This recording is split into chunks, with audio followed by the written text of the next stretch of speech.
This is the real secret of life, to be completely engaged with what you are doing in the here and now. And instead of calling it work, realize it's play. Oftentimes people go, okay, here's really what I want to do, and this is what I'm trying to accomplish.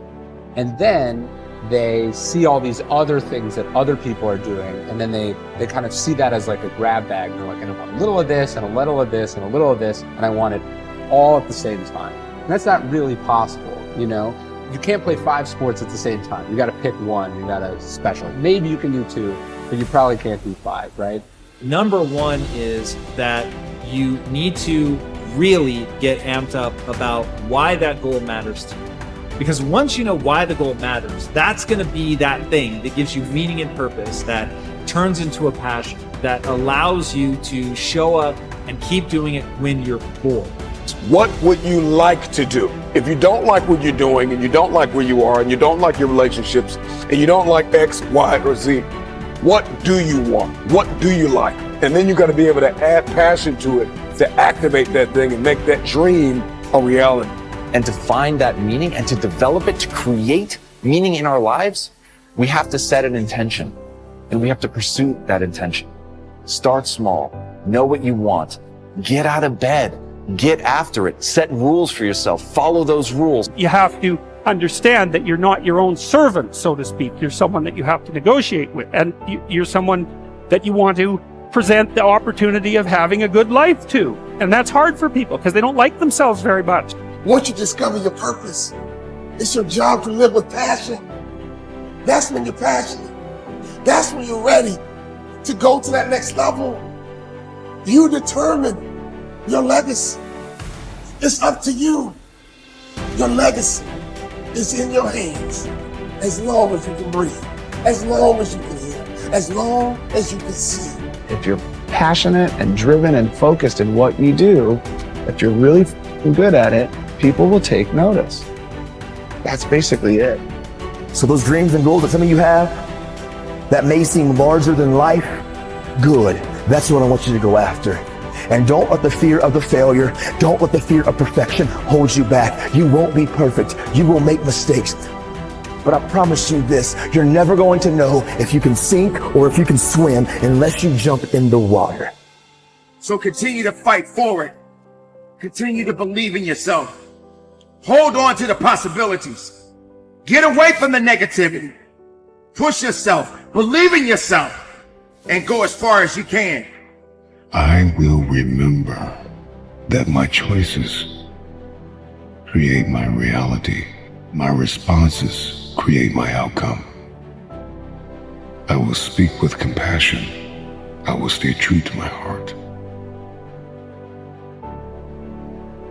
See, whatever you decide to do, look at it and find out what is it that I have that I could bring to the table that can begin to enable me to ensure that I could be successful in this. Where is the opening for you? There's room for you out here in the arena called life. There's room for you to come out and live your dream. Don't allow but to keep you in the corner or keep you up in the bleachers looking at life, being a spectator, not being a participant, making a difference in life.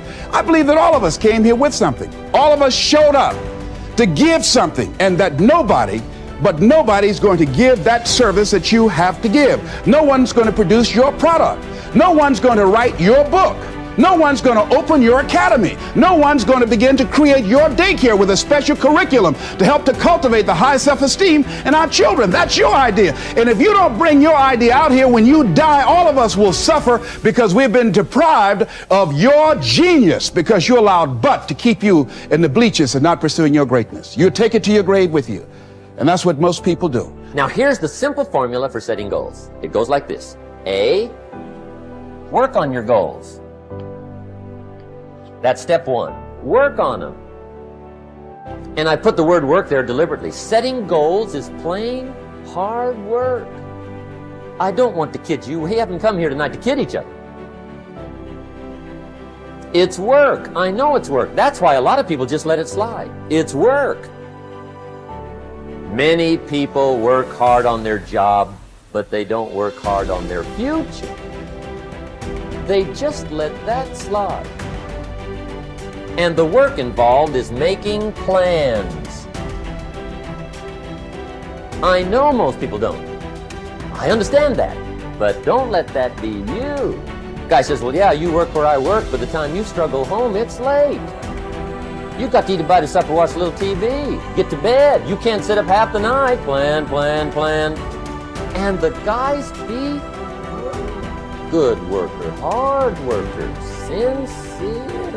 But you've got to be better than sincere, working hard. You've got to be better than a good worker. You've got to be a good planner. Somebody once wisely said, the people who fail to plan are planning to fail. Well said. So work on your goals. Here's step 2. Write your goals down. That's so important. I teach my staff around the world, put your goals in your journal. Because one of the major people you want to study is yourself. So here's the list of goals I put together 3 weeks ago. Here's the list of goals I put together 2 years ago. Here's some of the changes I made, rearrangement of my priorities. I scratched these off, I put these on, I've gotten these. Study your accomplishments, study what your desires are. Put them on paper, write them down. Here's another reason for writing your goals down. It shows you're serious about doing better. And to do better, you gotta get serious. You don't have to be grim, but you must be serious. Everybody hopes things will get better. Everybody hopes. Poor people hope. That ought to tell you something. It means the future does not get better by hope. It gets better by plan.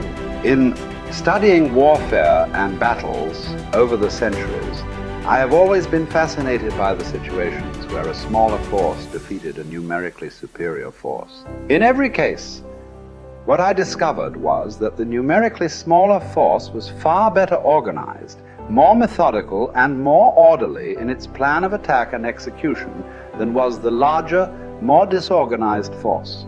By the same token, an ordinary person with a system or recipe for problem solving can run circles around highly intelligent or well-educated people who throw themselves at their problems without a method or process for solving them. Always be sure to think on paper. Write things down. There is something that happens between the brain and the hand when you write. You get a greater sense of clarity and understanding with regard to the issues involved. You think better. Your perception is sharper. You actually become smarter and more creative by the very act of writing everything down as you go along and before you make a decision. One of the most important parts of your personal philosophy should revolve around the development of options. The rule is you are only as free as your well-developed alternatives. If your goal is to be happy, successful, and free, you must have choices. There must be more than one thing that you can do in every situation. You can never allow yourself to be trapped with only one course of action open to you. From the time you take your first job, make your first investment, or embark on any part of life, you should immediately begin to develop an alternative to that if something should go wrong. Always be looking for ways to use your creativity to add value by doing things faster, better, cheaper, or easier in some way. Just as the word deserve comes from the Latin roots de and servus, which mean from service, you should always be looking for ways to deserve greater rewards from serving your customers better in some way.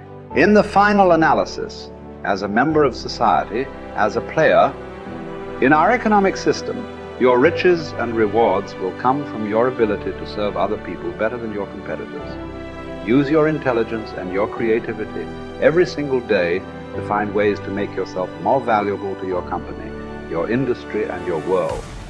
This is the true hallmark of personal genius.